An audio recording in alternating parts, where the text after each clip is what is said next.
I personally give very little regard to how my hair looks. Often I wake up, throw some water on it, comb out the knots, and whatever form it takes after that I'm perfectly fine with. However, like many things, people have figured out how to make hair an art. This is true in real life, but nowhere does it get more bizarre than in animation. Some animators have seemed to make it their mission to throw physics out the window and design some of the most confusing and strangest hairstyles imaginable.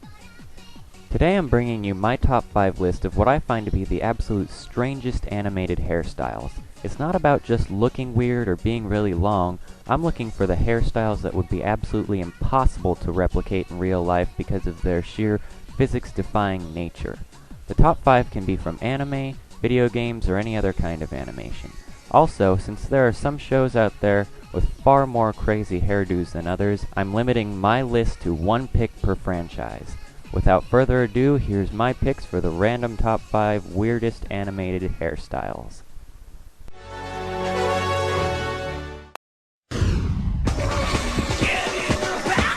This one made the list for its sheer straightness.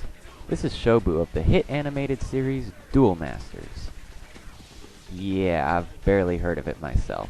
It was on Cartoon Network for a little while, but the only reason I ever saw any of its episodes were because of Shobu's hair and this girl's, yeah.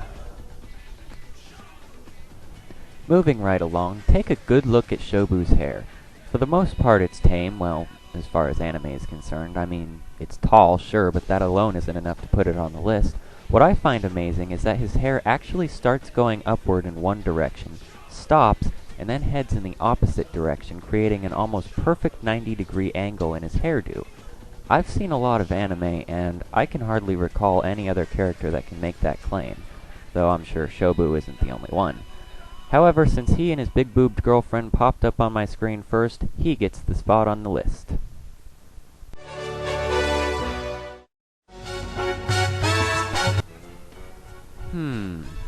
Well, wait a minute, there doesn't seem to be anything weird. Holy crap!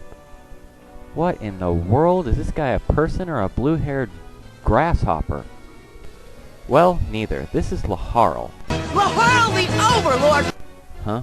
Oh, yeah, Laharl the Overlord of the Disgaea series, a series of RPGs for the PlayStation systems.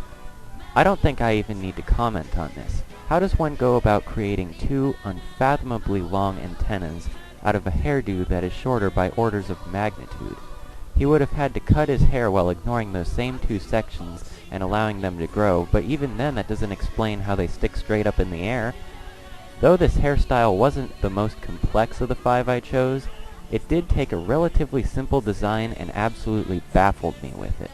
Therefore, I am honored to award Laharl brownie points.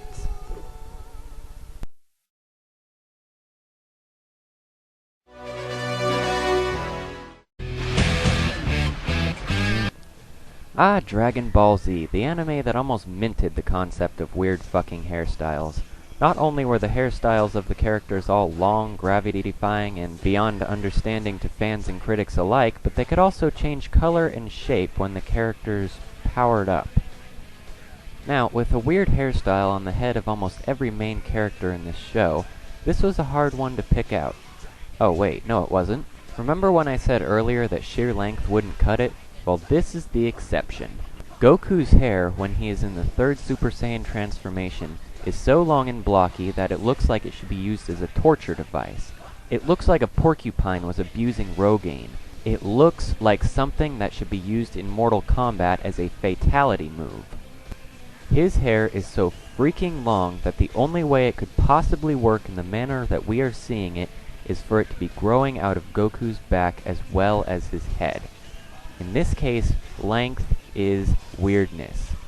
On a side note, it's equally amazing that it took Goku 4 minutes to grow this oversized mullet. Eat your heart out, Rogaine.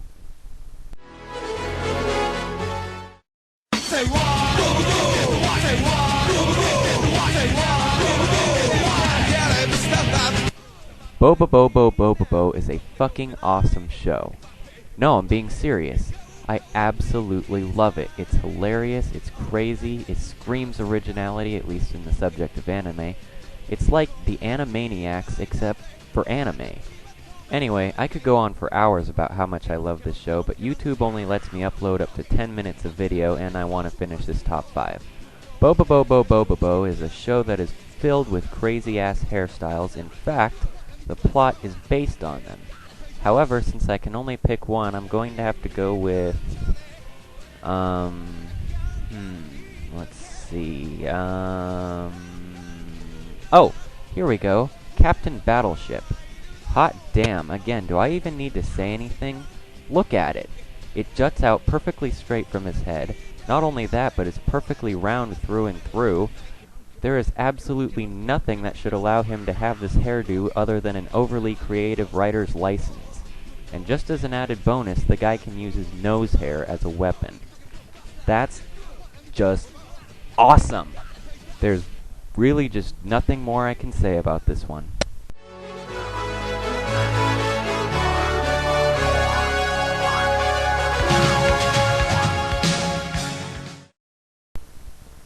Well, I must say, when setting up this list, I didn't think that anything could beat Captain Battleship's hairdo.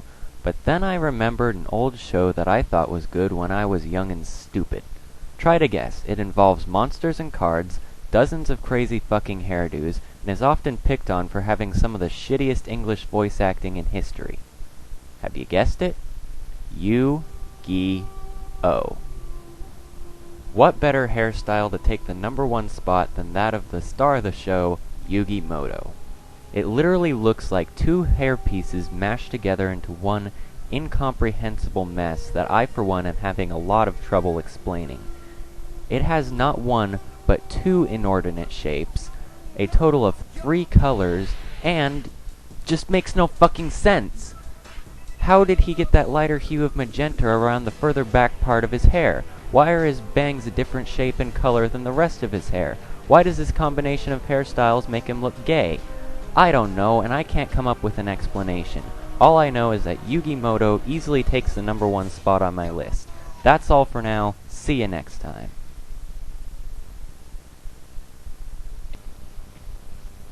And while I'm at it, why the hell does Yugi wear a belt around his neck? Is he someone's bitch in an S&M cult or something? I mean, come on. Doesn't it choke him when he's trying to eat? Isn't it uncomfortable?